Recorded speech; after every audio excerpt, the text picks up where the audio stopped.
Senhor Pai, em nome de Jesus, muito obrigado por esse dia. Em nome de Jesus, obrigado que nós temos esse local aqui para congregar e poder abrir sua palavra, poder meditar, pensar com o Senhor nessa manhã.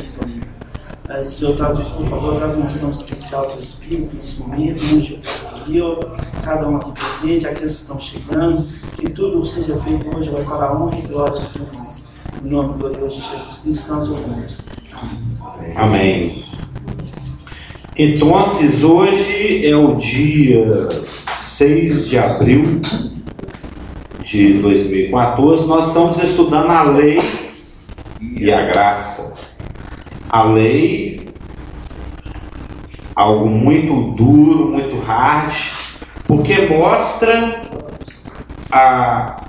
o caráter, a vontade e os pensamentos de Deus. E o propósito da lei que foi dada para Israel é para que Israel a cumprisse, mas para que Israel não a cumprisse, porque Deus sabia que a lei, por seu padrão divino e pelo fato do homem estar destituído da glória de Deus, todos pecaram e todos carecem da glória de Deus. Então o homem não tem condições de cumprir a lei. Então a lei foi dada exatamente para que o homem, ao tentar cumpri-la, ficasse desesperado, percebesse: eu não consigo seguir esse padrão. Miserável homem que sou, quem vai me livrar dessa situação? Aí o Evangelho, que é a boa notícia, aponta para a pessoa de Jesus Cristo, aquele que veio não para revogar a lei, mas para cumprir a lei em nosso lugar e nos imputar, nos dar a justiça dele. E lá no Velho Testamento existiu um sacerdote chamado Melquisedeque. Melequisedeque, né? O rei de justiça. Meleque é rei e Tisedeque é justiça. E o Melquisedeque, assim como vários personagens do Velho Testamento, Adão, Moisés, José e vários outros, eles eram tipos de Cristo. O tipo é tipo assim, alguém que parece, mas não é. Tipo, a sombra da minha mão não é a minha mão, mas lembra a minha mão.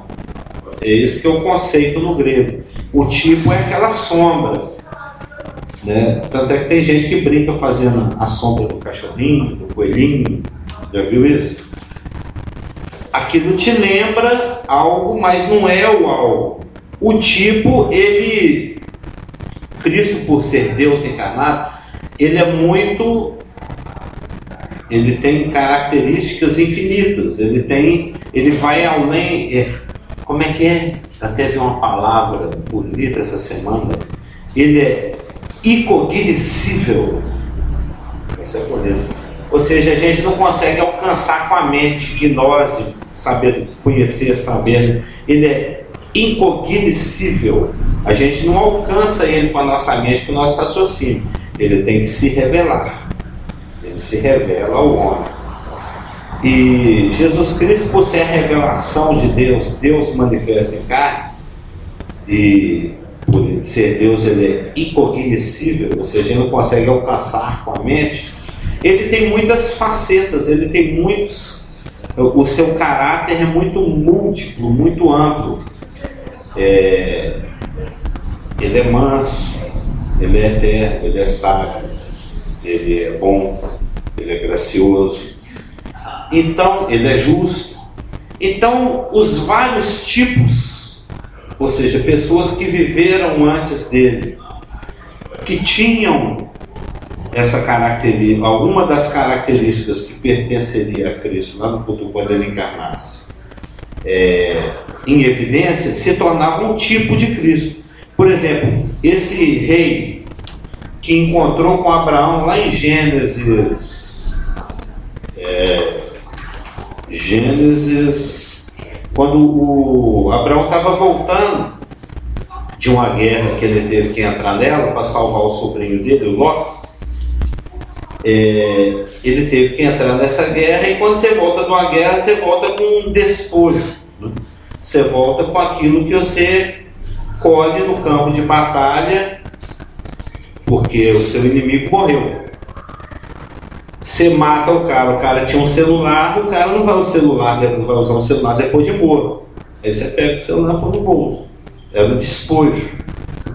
O cara ia para a guerra com lança, com espada e tal, e capacete, guerreava lá, aí você matou aquele outro soldado, fica aquela espada lá caída no chão. Pô, vou levar ela para casa. É o despojo de guerra. Então isso era comum. Quando alguém guerreava contra alguém, o vencido tinha os seus despojos levados pelo vencedor.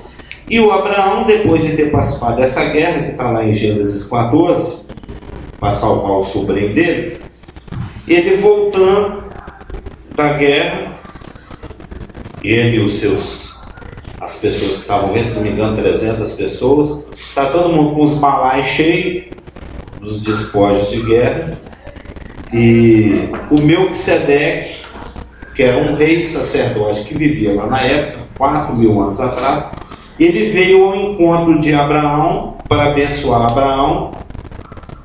Está em Gênesis 14, 19. Abençoou ele Abraão e disse: bendito seja Abraão pelo Deus Altíssimo que possui os céus e a terra. E bendito seja o Deus Altíssimo que entregou os teus adversários nas tuas mãos. E Abraão deu o dízimo para esse sacerdote rei, o Melquisedeque, o rei de justiça. Então esse Melquisedeque, porque ele era um rei muito justo, ele se tornou o tipo de Jesus Cristo como um rei justo. Lembra que a gente está estudando lá no nosso todo milênio? A principal característica de Jesus Cristo no milênio é que ele vai ser um rei justo. E justo que ele vai julgar com equidade. Aí Isaías 32, todos aqueles nossos textos. O Moisés era tipo de Cristo já em outro aspecto, no aspecto da liderança. O Davi foi tipo de Cristo como rei.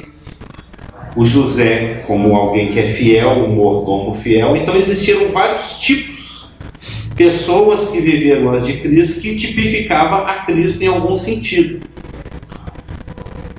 E nós aqui estamos estudando lei e graça. Nós temos visto que a lei é composta por princípios civis, princípios morais e princípios cerimoniais. Eu estou vendo ali que o seu Almas está puxando a memória, ele nem está olhando para mim. É isso mesmo, tem que ficar repetindo para aprender. Civis, morais e cerimoniais. O civis era a Constituição, regia lá a vida de Israel, determinava como é que Israel funcionava. Os princípios morais regiam a conduta social. Os princípios, você não vai adulterar, você não vai pegar a mulher do vizinho, você não vai roubar o vizinho, você não vai detonar o vizinho levantando um falso testemunho, você não vai matar o seu vizinho. Ou seja, regulava a vida moral. E existiam os princípios cerimoniais que regulavam a vida religiosa de Israel.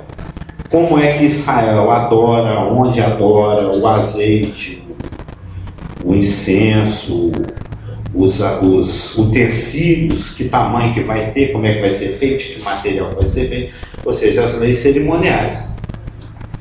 E a igreja não tem compromisso nem com as leis civis, nem as morais, nem as cerimoniais, ainda que as morais tenham sido repetidas pelos apóstolos com o seu ensino que nos apetece, nos tange, é do nosso interesse. Os princípios, os mandamentos cerimoniais que regulavam a vida religiosa de Israel, o culto de Israel, eles faziam uma sombra de algo maior e melhor que iria acontecer no futuro. Esse algo maior e melhor já aconteceu quando Cristo morreu e ressuscitou. Quando eu até comentei com os irmãos que o livro de Hebreus fala sobre isso, que o que era lá da velha aliança, do culto de Israel, das coisas de Israel, por serem sombras uma preparação de algo maior e melhor que ia vir depois, caducaram e passaram. Aquilo já não é a forma como Deus se relaciona com os homens. Não é só em Jerusalém, não é através de sacrifício de cordeiros e etc. Agora a forma como Deus se relaciona com o homem é em qualquer lugar, através do sangue de Jesus Cristo. O sangue de Jesus Cristo nos conduz à presença de Deus totalmente completos, assim como a obra dele é completa, porque ele consumou uma obra totalmente abrangente, completaça. Ele estava até ensinando isso lá, o pacotão da salvação, que eu chamei aquele xerox que você trouxe, você lembra? Tem a propiciação, Deus se torna novamente propício a nós. A justificação, nós nos tornamos justos. Tem a reconciliação, a gente estava de mal de Deus, agora eu estou de bem de novo. A adoção, aí vem, é o pacotão da salvação. Se não me engano, aquele pacotão da salvação que você até me deu, xerox, tem o que? Deu umas 60 coisas, né? Umas 60 ou 70 coisas que a gente herda, porque quando a pessoa fala assim, você quer aceitar Jesus como Salvador? Sim. Naquele momento que você fala um sim para Jesus, você ganha tanta coisa que você leva o resto da vida estudando. Eu gosto de fazer, aprendendo o que é que eu ganhei ali, que você ganha, você se torna herdeiro de tudo. A palavra fala que ele, juntamente com Cristo, nos dá todas as coisas. Imagina você ganhar tanto presente, que você gasta o resto da sua vida abrindo presente, cortando fitinha e desembrulhando. Opa! Um PlayStation 1, um PlayStation 2, PlayStation 3, o PlayStation 4, 5, PlayStation 19. Você vai abrindo um game, não sei o que, uma televisão 899 polegadas. Você vai abrindo presente o resto da vida.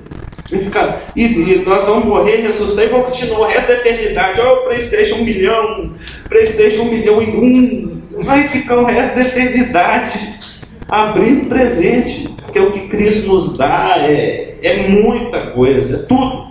É simplesmente tudo. Não tem esse versículo? Aquele que não poupou o seu filho, antes, pelo contrário, entregou a ele por nós, não nos dará juntamente com ele todas as coisas? Tudo é vosso. A Bíblia, o Novo Testamento, é muito clara a respeito disso. Então, quando Cristo ele ressuscitou, foi inaugurado uma nova aliança no seu sangue, que lá na ceia ele falou que iria derramar. Essa aqui é a nova aliança do meu sangue. Tomai o cálice aí, já celebrando algo que vai acontecer, e agora que aconteceu, a gente celebra algo que já está no passado, mas cuja duração é eterna. E a gente comentava, acho que na semana passada, que no momento que Cristo rendeu o Espírito, ele morreu, o véu do templo se rasgou. Deus está falando com isso, ó, isso aqui passou, caducou, agora é algo novo. Algo novo vai ser iniciado. E esse algo novo é um novo sacerdócio, porque os ministros que ministravam lá na velha aliança do templo, no tabernáculo, cujo véu foi rasgado, eram os sacerdotes levitas, da tribo de Levi, o quarto filho do Jacó. Agora não, agora é um novo sacerdócio. É o sacerdócio segundo a ordem de Melquisedeque. Cristo pegou o nome daquele que o prefigurava, que o antecipava, que o tipificava, e adotou para o seu sacerdócio. Ele agora é sacerdote segundo a ordem de Melquisedeque. É um sacerdócio de justiça. É um sacerdócio não que busca justiça. É um sacerdócio que administra uma justiça que já foi dada. Porque é o rei de justiça. Na realidade, ele é o sumo sacerdote. E cada nascido de novo, em qualquer lugar do mundo, qualquer pessoa que fala, eu recebo a Jesus Cristo como meu Salvador, na China, na Indonésia, em Uganda, no Brasil, em Sabará, em Lagoa Santa, em Montes Claros, não importa em qual lugar do mundo, se você nasce da água do Espírito, você agora é um sacerdote dessa nova ordem. Tem até um texto aqui, ó. O texto estava aberto aqui, acho que eu fui para lá e para cá, eu perdi-lo. O texto de. Tá aqui. Em Hebreus 7.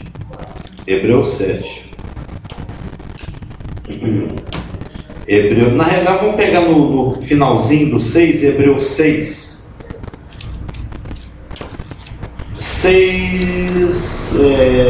19. Todo mundo chegou lá? Esperança, né, a qual temos por âncora da alma, Hebreus 6,19, segura e firme, e que penetra além do véu, o véu lá que foi rasgado, onde Jesus, como precursor, aquele que vai na frente, entrou por nós, tendo se tornado sumo sacerdote para sempre, segundo a ordem de Melquisedeque. Esse assunto ele é mais expandido no livro de Hebreus. Cabe aos irmãos fazer uma pesquisa. Então, nesse momento, o sacerdócio levítico caducou. Nesse momento, o que prevalece, o que está valendo, é o novo sacerdócio do qual nós participamos, que é o sacerdócio segundo a ordem da justiça. É o reinado da justiça. O sacerdócio segundo a ordem de Melquisedeque, do rei de justiça. E Hebreus 6,20 fala que Jesus é o sumo sacerdote desse novo sacerdócio. E se nós formos em 1 Pedro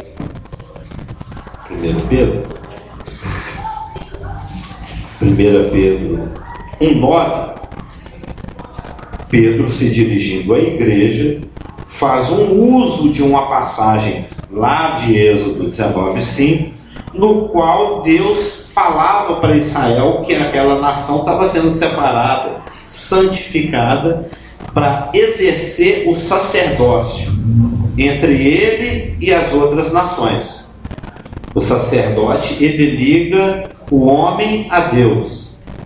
Então, Deus tinha chamado a nação de Israel para ser a nação intermediadora, a nação que faz a ligação, que, tendo comunhão com Deus, tendo recebido a glória, a adoção, a legislação, tudo aquilo que está lá em Romanos 9, 5, se não me engano, tendo conhecido a Deus, fala, levar-se essa luz para os gentios, intermediar-se entre Deus e os homens.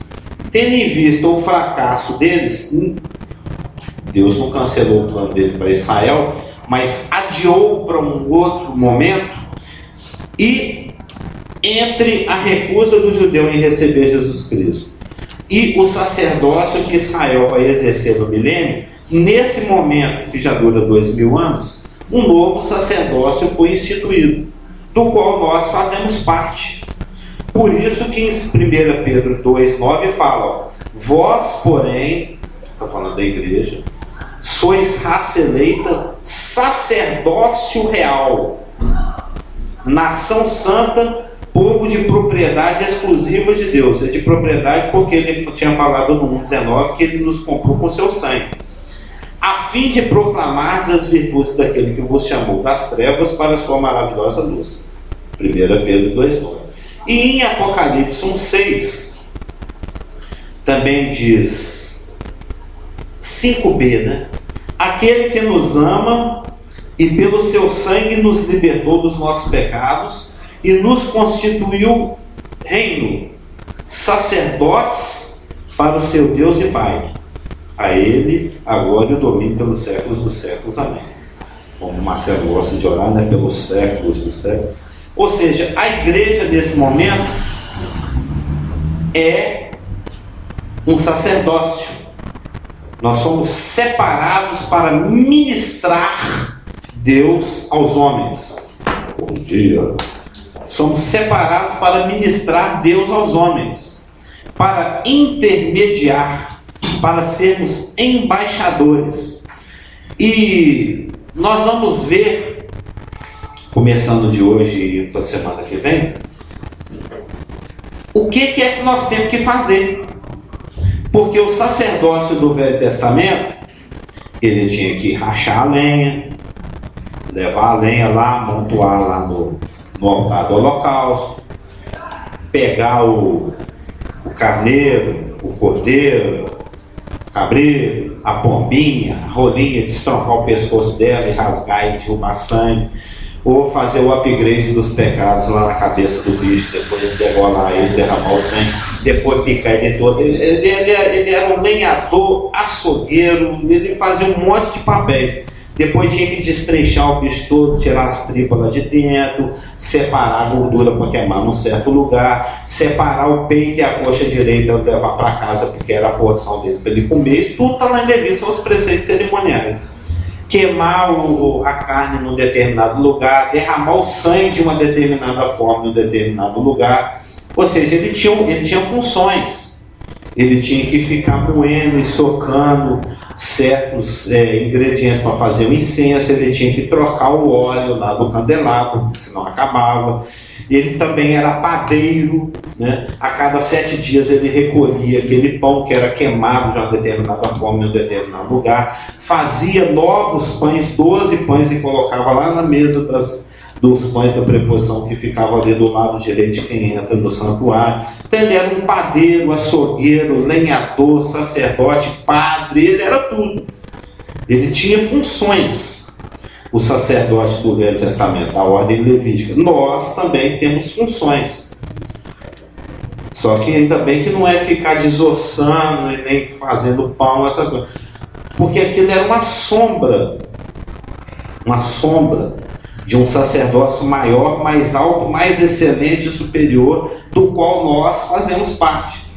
O nosso sacerdócio, nós vamos ver, ele envolve intercessão, ele envolve oração, ele envolve adoração, louvor, comunicação de notícias, apresentação de boa nova, comportamento, um estilo de comportamento. Ou seja, o nosso sacerdócio é dito que é muito maior e superior a esse outro. Só que, como nós estamos mergulhados na cultura de Satanás, Jesus até orou, acho que em João 17, falou: não peço que os tire do mundo, mas que os livre do mal.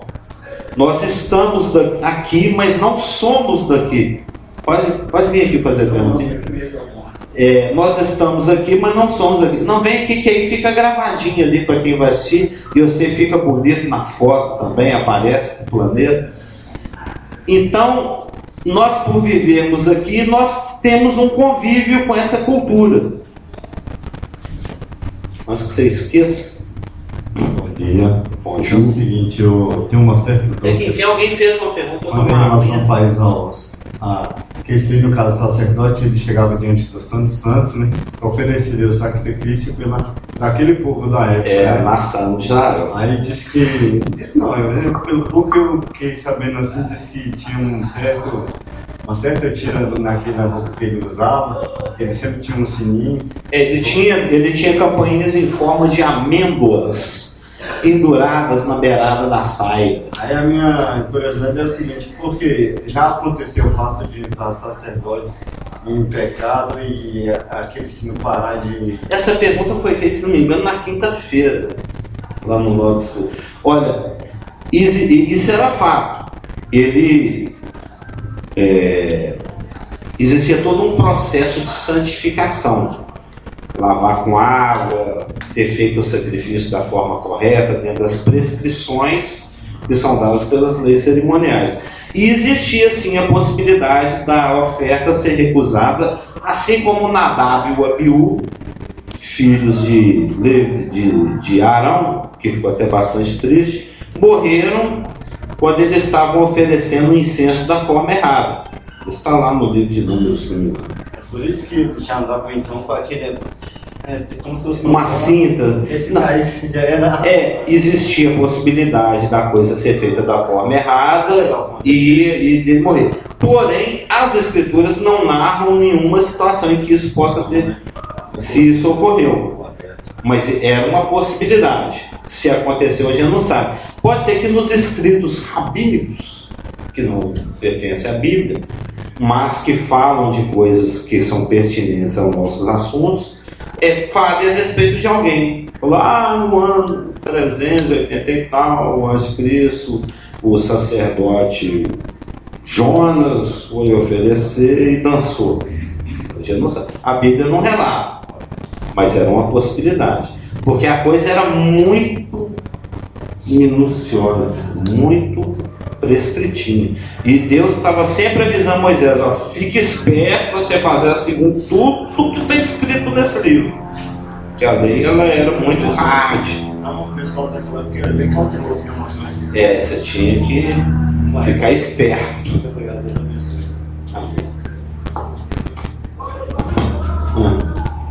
Eu acho interessante essa questão, porque mostra bem o privilégio, apesar de parecer uma coisa estranha, muito estranha. Que é o nosso próximo assunto. A estranheza. A estranheza, porque o levita, o sacerdote e o sumo sacerdote, vamos falar do sacerdote, o sumo pegava e entrava ao Santo dos Santos, que era uma coisa mais... O sumo era um sorteado dos outros 12, né? E era uma coisa mais, vamos dizer assim, pronta, suave. Você pegava a coisa pronta e entrava com aquilo para dentro do véu.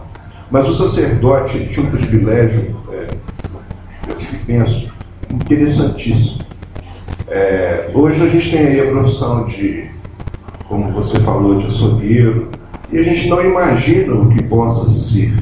Uma açougueiro, padeiro, perfumista, lenhador. Exatamente. Mas são várias as funções, mas especificamente com relação a sacrifício, que eu estou querendo ponto. Porque apesar de parecer grotesco, assim como na época de Abraão, que foi circuncidar seu filho e a sua esposa, então chegou lá: você para mim é um cabra sanguinário. Essa foi a zípora com Moisés. Tá. Você é um cara assim assado. Não me agrada. Assusta, dá medo. Mas exatamente esse ponto é que o sacerdote ele destrinchava literalmente, né? E então a visão do sacerdote no que se refere às coisas de Deus era muito maior. Tanto que nós temos exemplos aí de sacerdotes que esperavam Jesus Cristo com fervor. O caso daquele casal, Ana e né? Sim. E de maneira aguardava o Messias. Quando Jesus Cristo morreu na cruz, para essas pessoas que tinham essa esperança, esse entendimento, devia ser muito interessante, né? Porque eu chegava lá, destrinchava, separava coxa, tirava tripa e parava no e é mais interessante, o pessoal que ficava do lado de fora vivia pela fé, através daquilo que foi falado aqui a respeito do sininho. O sacerdote entrava, balançava o sininho, fazia barulho, o pessoal, ainda está vivo. Não está vivo, mas está o lá. O sininho está balangando, está vivo. Então, porque o judeu mexe muito, você viu, né? Ele sacode bem. E então era pela fé, e usava essas coisas, essas nuances todas, né? A fé, ou seja, a ordenança que tem de fazer, e o sacrifício, que quando Jesus Cristo foi pregado na cruz, talvez a visão de quem estava lá, que era sacerdote, participava e viu Jesus Cristo crucificado, como é o caso de relatos de pessoas que esperavam. Que situação interessante, né? Porque o entendimento era maior. Com certeza. Porque eles destrinchavam o animal. Então era um negócio meio complicado, gritando na sua frente, você, tipo, poxa, não me mata não. Aí você vai e coloca a mão na cabeça do bicho, aí começa, pá! Que a ideia a ser passada era essa mesmo, um inocente morrendo em favor do monte de pica-fumo, como diz o nosso irmão lá, um monte de pica-fumo. Mas tudo isso era uma sombra, aqueles versículos que nós vimos, era uma sombra, era uma antes daqueles versículos de Hebreus 10, 1, 8, 5 e 9, 9, e Colossenses 2, 16, 17, de um novo ministério, de um novo sacerdócio, do qual nós somos participantes. Que o pastor Geraldo até falou aqui na semana passada, que cada ação nossa, por mais boba entre pareça, ela tem um efeito eterno. Não por um mérito nosso, mas pelo fato de que, ao receber Jesus Cristo, instantaneamente a gente recebe a justiça de Jesus Cristo.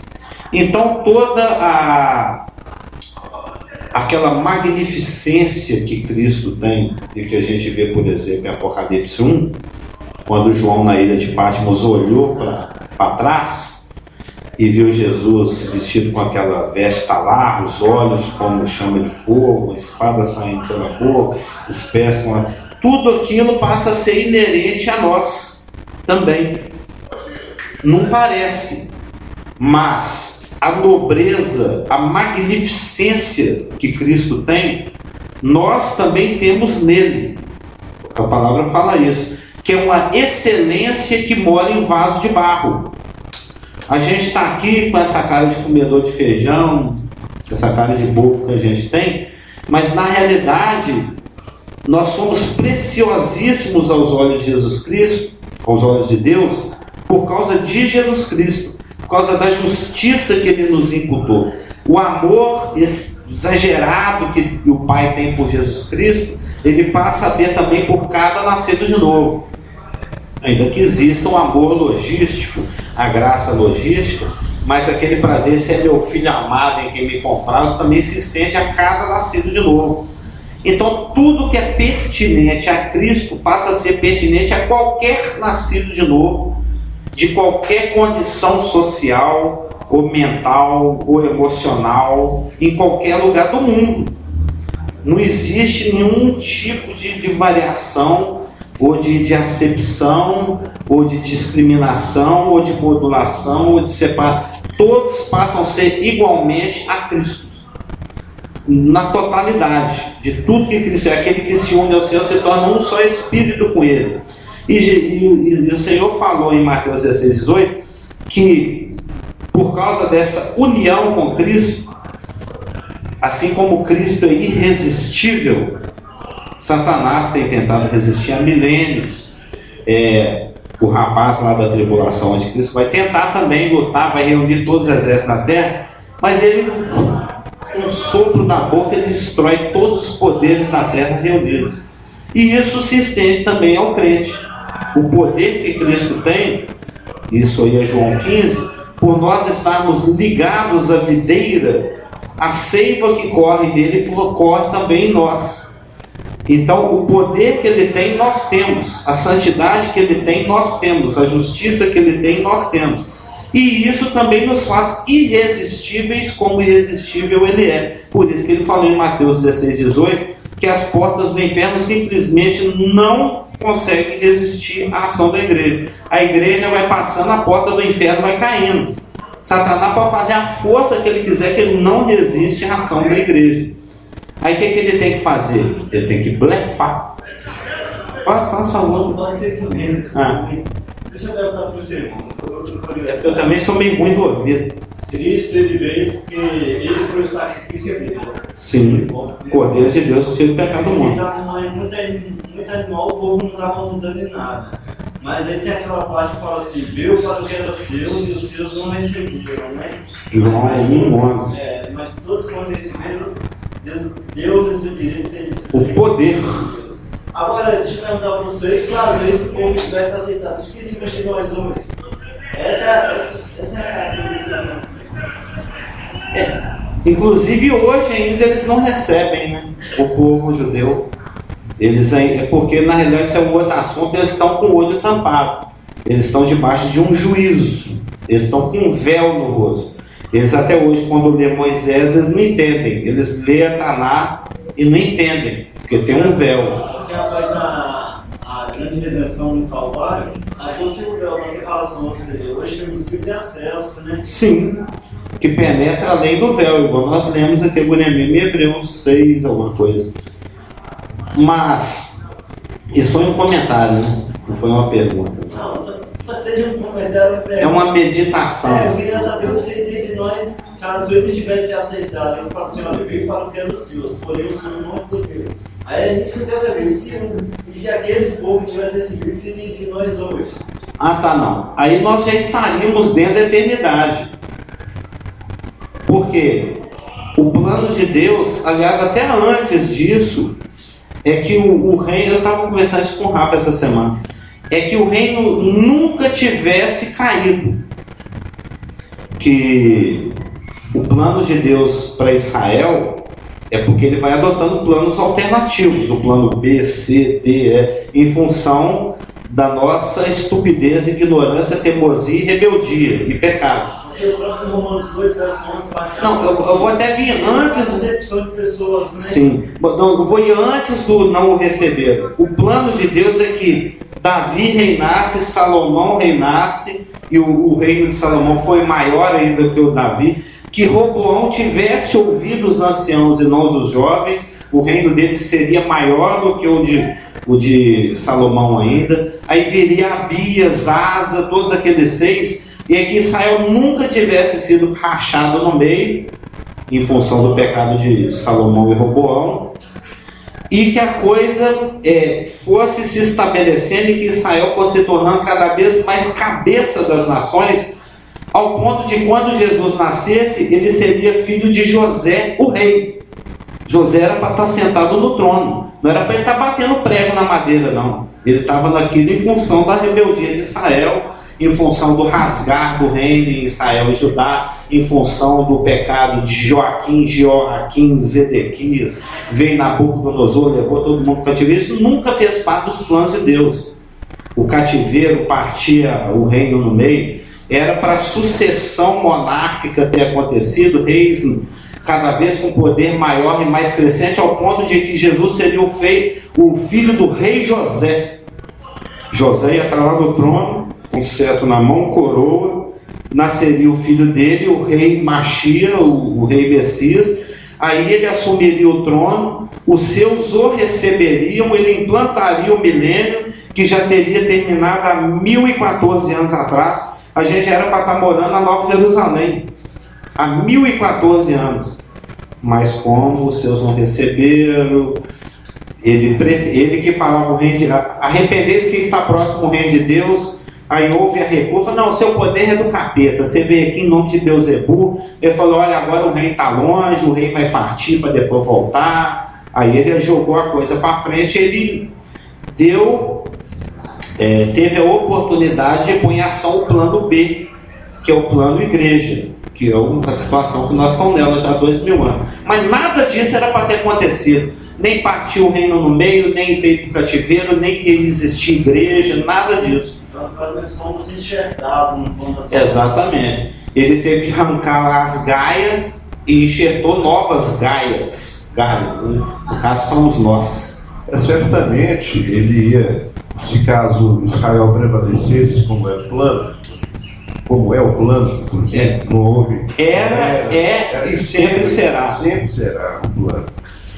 Certamente o que aconteceu, o que vai acontecer na tribulação com relação à adoração daqueles que não são, com relação a Jesus Cristo no monte, adorando, indo anualmente, isso ia acontecer de alguma forma. Sim.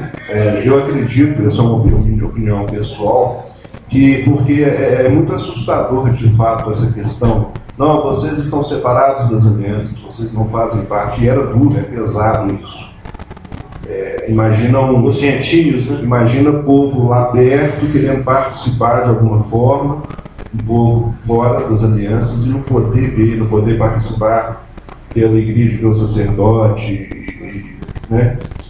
Mas certamente acredito eu que se cumprisse naquele momento as coisas com Israel, nós que estamos aqui hoje, teríamos também acesso pela fé, mas dessa forma, porque sempre foi assim, sempre será, através do judeu primeiro, é o judeu primeiro e depois aos povos. seria não da forma como é hoje, mas seria de uma outra forma, mas com o mesmo resultado. Porque o objetivo de Deus era alcançar os gentios através do judeu. No que eles pisaram na bola e picaram fundo, agora é judeu junto com gentio. Mas vai voltar ao plano original, em que vai ser alcançar o gentio através do judeu. Então nós vamos ver na semana que vem, o tema da semana que vem é: não seja enganado. Não entra nessa. Porque Satanás, nós discursávamos aqui, que ele não tem poder contra a igreja.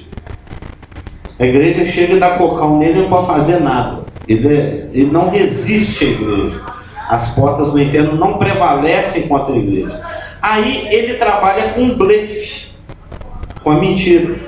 A massa já deve ter ouvido 1.854.388 vezes a história que o Ivan contava do elefantinho.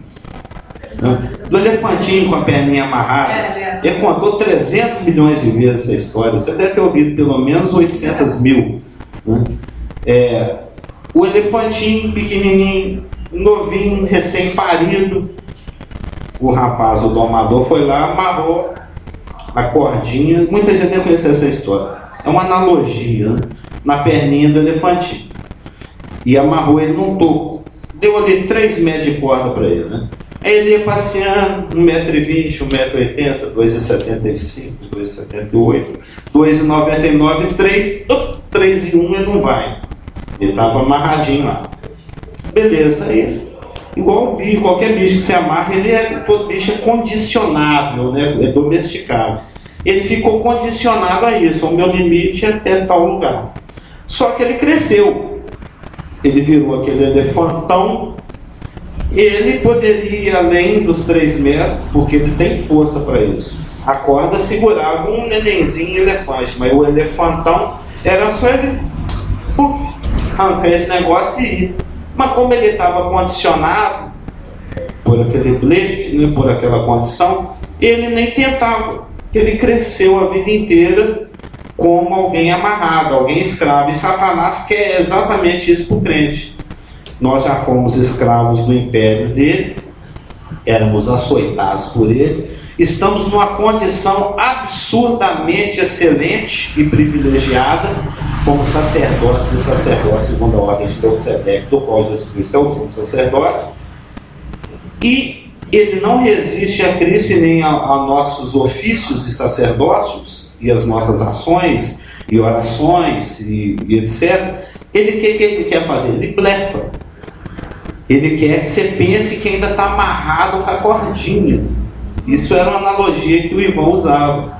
Ele quer nos fazer crer que o nosso ministério é pífio, é sem valor, que as nossas ações que Deus nos solicita na palavra, e se Deus fala, Ele nos pede para viver com modéstia, para fazer de tal forma, assim assado, como diz você, é porque aquilo é o que Ele quer. Então é uma questão de simples obediência a coisas simples e triviais. O nosso antigo pastor falava que não existe diferença entre na vida do nascido de novo, entre o que é sagrado e o que é secular. Quem vive assim é o religioso, é uma coisa que a Bíblia fala que fede, que é nojento. É a pessoa que é alguém de uma certa forma na sua vida social secular, mas quando chega na igreja põe a cara de crente, né? Aquela atitude, ele fica manso, ele grita a semana inteira com todo mundo, mas na igreja ele fala manso, ele põe uma máscara.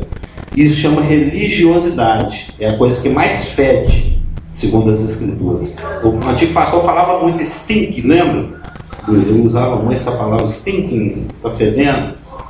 É viver no velho, o novo homem que vive no velho.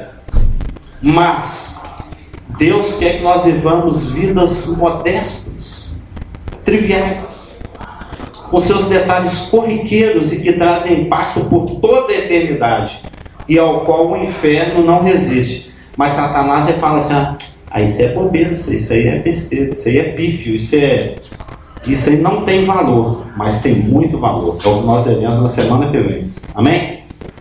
Vamos encerrar? Porque não para de chegar comida. Vamos orar. Paizinho amado, querido, em nome de Jesus, muito obrigado pela tua palavra, que nos ilumina, fortalece, direciona, educa, corrige, repreende. Te rogamos que ela fique no nosso coração, que ela nos dê crescimento e traga glória para o teu nome. E porque sem ti nada podemos fazer, que oramos em nome de Jesus. Amém. Amém.